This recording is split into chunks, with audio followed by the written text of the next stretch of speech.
សួស្តីអ្នកទាំងអស់គ្នាស្វាគមន៍មកកាន់ Channel បងហាន់សម្រាយរឿង GL សូមជួយចុច Subscribe ឲ្យ Admin ម្នាក់មួយផងណាតោះកុំឲ្យខាតពេលយូរចូលសាច់រឿងយើងតែម្ដងទៅគឺរឿងស្នេហ៍គ្មានឱកាសភាគ2ពេលខ្លះមិត្តភាពមួយមិនបានចាប់ផ្ដើមពីការជួបគ្នារាល់ថ្ងៃទេវាអាចចាប់ផ្ដើមពីសារសឹមខ្លីមួយដែលមិនមាននរណាម្នាក់គិតថានឹងក្លាយជាចំណុចផ្លាស់ប្ដូរជីវិតរបស់មនុស្សពីរនាក់ក្រោយពីចូលរៀនថ្នាក់ទី11បានមួយរយៈជីវិតនៅវិទ្យាល័យក៏ចាប់ផ្ដើមមានទម្លាប់ដូចរាល់ថ្ងៃព្រឹកខ្ញុំជិះម៉ូតូមកសាលាដើរចូលថ្នាក់ហើយទៅអង្គុយនៅតុក្រោយចំណែកតុខាងមុខខ្ញុំគឺជាកន្លែងអង្គុយរបស់វិជ្ជនីរាល់ថ្ងៃខ្ញុំតែងឃើញខ្នងនាងមុនគេមិនថានាងមកដល់មុនឬខ្ញុំមកដល់មុនក៏ដោយទោះបីអង្គុយជិតគ្នាយ៉ាងនេះក៏ដោយពួកយើងនៅតែមិនសូវនិយាយរកគ្នាមានតែពេលខ្ចីប៊ិតឬគ្រូឲ្យបដូរសៀវភៅប៉ុណ្ណោះខ្ញុំនៅតែចំណាយពេលភាគច្រើនជាមួយអាជីងដែលជាមិត្តស្រីរួមតូរបស់ខ្ញុំតាំងពីអនុវិទ្យាល័យពួកយើងនិយាយគ្នាគ្រប់រឿងចាប់ពីការរៀនបាល់ទាត់រឿងក្នុងថ្នាក់រហូតដល់រឿងស្នេហារបស់ខ្ញុំកាលនោះខ្ញុំមានសង្សារជាមនុស្សប្រុសម្នាក់ដែលស្គាល់គ្នាតាមរយៈការប្រកួតបាល់ទាត់សម្រាប់ខ្ញុំជីវិតពេលនោះគឺសាមញ្ញណាស់ពេលទំនេរពីរៀនខ្ញុំលេងបាល់ផ្ញើសារជាមួយសង្សារនិងលេងសើចជាមួយមិត្តភ័ក្តិខ្ញុំមិនដែលគិតសោះថាមិត្តរួមថ្នាក់ដែលអង្គុយនៅមុខខ្ញុំរាល់ថ្ងៃនឹងក្លាយជាមនុស្សសំខាន់ក្នុងជីវិតខ្ញុំថ្ងៃមួយខណៈដែលខ្ញុំកំពុងអង្គុយរៀនស្រាប់តែទូរស័ព្ទ Nokia របស់ខ្ញុំញ័រឡើងខ្ញុំលួចយកមកមើលក្រោមតុក៏ឃើញសារសឹមមួយពីលេខដែលមិនស្គាល់ខ្ញុំបើកអានហើយឃើញពាក្យសួរសុខទុក្ខខ្លីៗខ្ញុំក៏ទៅវិញថាអ្នកណាគេមិនយូរប៉ុន្មានក៏មានសារទៅមកវិញថាខ្ញុំវិជ្ជនីខ្ញុំភ្ញាក់ផ្អើលបន្តិចខ្ញុំមិនដឹងថានាងបានលេខខ្ញុំពីណាទេខ្ញុំក៏សួរវិញនាងប្រាប់ថាសុំលេខពីមិត្តក្នុងថ្នាក់ព្រោះថ្ងៃនោះនាងឈឺមិនបានមករៀនហើយចង់សុំឲ្យខ្ញុំជួយសុំច្បាប់មេរៀនឲ្យខ្ញុំក៏យល់ព្រមភ្លាមសម្រាប់ខ្ញុំវាជារឿងតូចមួយមិត្តរួមថ្នាក់សុំជួយអាចជួយបានក៏ជួយទៅខ្ញុំគិតថាការសន្ទនារបស់ពួកយើងនឹងបញ្ចប់ត្រឹមនឹងប៉ុន្តែបន្តិចក្រោយមកនាងក៏ផ្ញើសារមកម្ដងទៀតឮថាគាត់កូនកាត់ចិនមែនខ្ញុំសើចម្នាក់ឯងព្រោះមិនដឹងអ្នកណាជាអ្នកប្រាប់នាងខ្ញុំតបថាបាទមែនហើយមិនទាន់បានប៉ុន្មានវិនាទីផងនាងក៏ផ្ញើមកបន្តថាអីចឹងសរសេរអក្សរចិនឲ្យខ្ញុំមើលបន្តិចមើលខ្ញុំសើចជាងមុនទៀតមនុស្សជាច្រើនតែងគិតថាកូនកាត់ចិនប្រកាសជាចេះអានចេះសរសេរភាសាចិនតែការពិតខ្ញុំមិនចេះសរសេរទេហើយនិយាយក៏បានតែបន្តិចប៉ុណ្ណោះខ្ញុំក៏លេងទៅវិញថាតតែនិយាយទូរស័ព្ទទៅប្រហែលនិយាយចេញនាងផ្ញើសញ្ញាសើចមកវិញហើយការសន្ទនារបស់យើងក៏បញ្ចប់ត្រឹមនឹងខ្ញុំដាក់ទូរស័ព្ទចូលហោប៉ៅហើយរត់ទៅទីលានបាល់ដូចរាល់ថ្ងៃខ្ញុំមិនបានគិតអ្វីច្រើនឡើយព្រោះក្នុងចិត្តខ្ញុំគិតថាវាគ្រាន់តែជាការជួយមិត្តរួមថ្នាក់ម្នាក់ប៉ុណ្ណោះរហូតដល់ចុងសប្តាហ៍មួយពេលខ្ញុំអង្គុយលេងទូរស័ព្ទនៅផ្ទះខ្ញុំបើកប្រអប់សារហើយក៏ឃើញលេខរបស់វិជ្ជនីនៅទីនោះមិនដឹងមកពីហេតុអ្វីដែរខ្ញុំស្រាប់តែចង់ផ្ញើសារសួរនាងខ្ញុំវាយពាក្យខ្លីៗថាធ្វើអីនឹងមិនយូរប៉ុន្មាននាងក៏មកវិញថាកំពុងធ្វើកិច្ចការខ្ញុំសួរលេងថាថ្ងៃសៅរ៍ហើយនៅធ្វើកិច្ចការទៀតនាងឆ្លើយមកយ៉ាងសាមញ្ញថាបើមិនធ្វើច័ន្ទគ្រូស្ដីឲ្យគេខ្ញុំអានហើយអស់សំណើចសាររបស់នាងមិនដែលវែងទេប៉ុន្តែវាធ្វើឲ្យខ្ញុំមានអារម្មណ៍ថានាងជាមនុស្សសាមញ្ញស្មោះត្រង់និងនិយាយតាមអ្វីដែលនាងគិតចាប់ពីថ្ងៃនោះមកការផ្ញើសាររបស់ពួកយើងក៏ចាប់ផ្ដើមកើតមានញឹកញាប់ជាងមុនពេលខ្លះខ្ញុំជាអ្នកផ្ញើមុនពេលខ្លះនាងជាអ្នកផ្ញើមុនពួកយើងសួរគ្នាតែរឿងធម្ម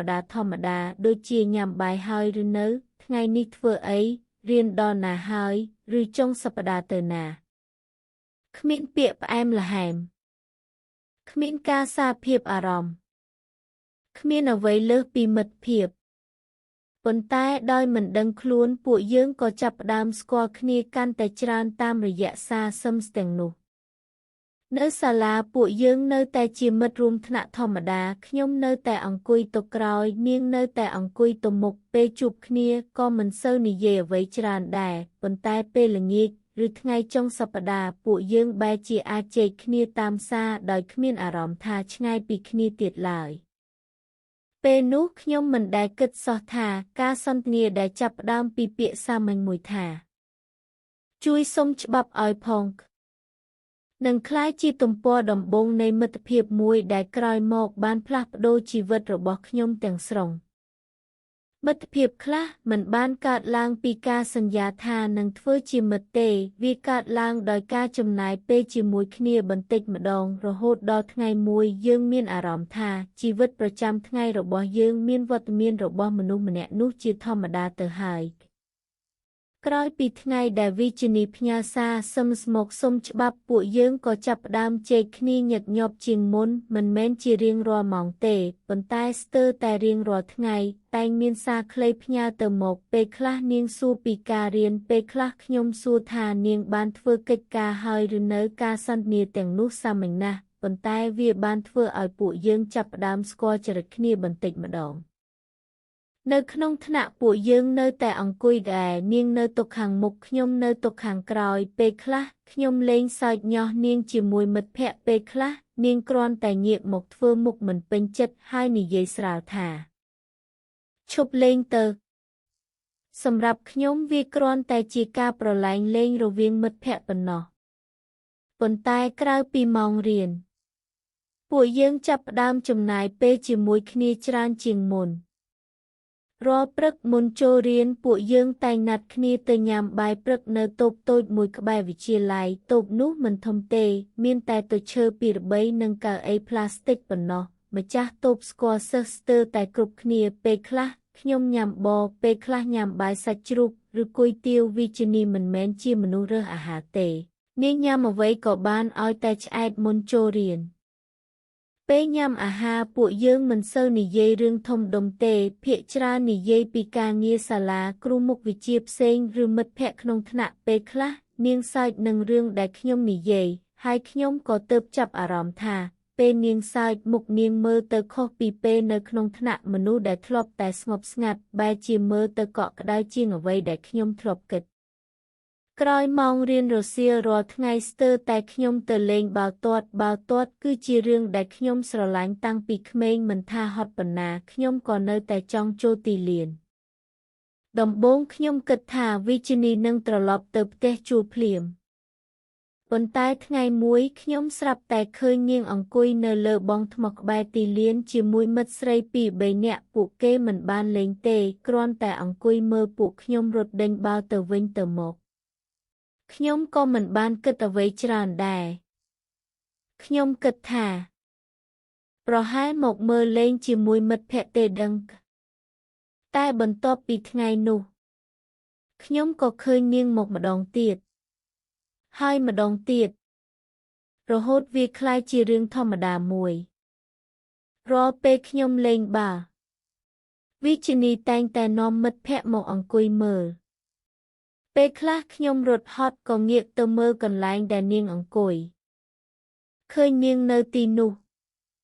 ខ្ញុំក៏ងាកមកលេងបាល់បន្តវិញ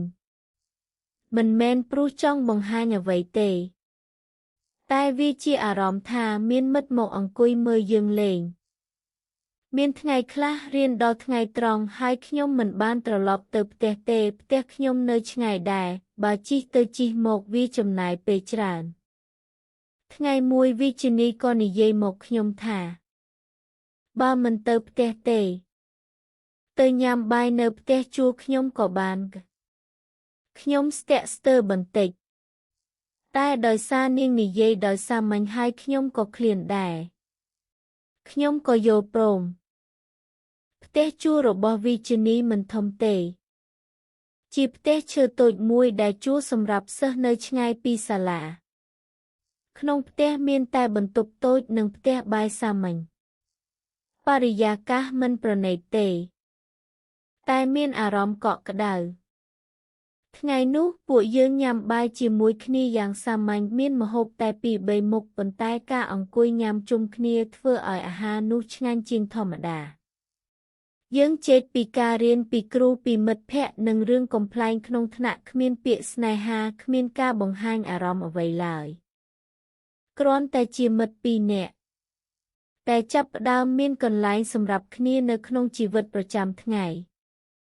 ក្រោយពីថ្ងៃនោះមកពេលណាដែលខ្ញុំមិនបានត្រឡប់ទៅផ្ទះថ្ងៃត្រង់ខ្ញុំក៏ទៅញ៉ាំបាយនៅផ្ទះជួលរបស់វីជីនីម្ដងការវាបានក្លាយជាទម្លាប់តូចមួយដែលកើតឡើងដោយធម្មជាតិគ្មានអ្នកណាគិតថាវាពិសេស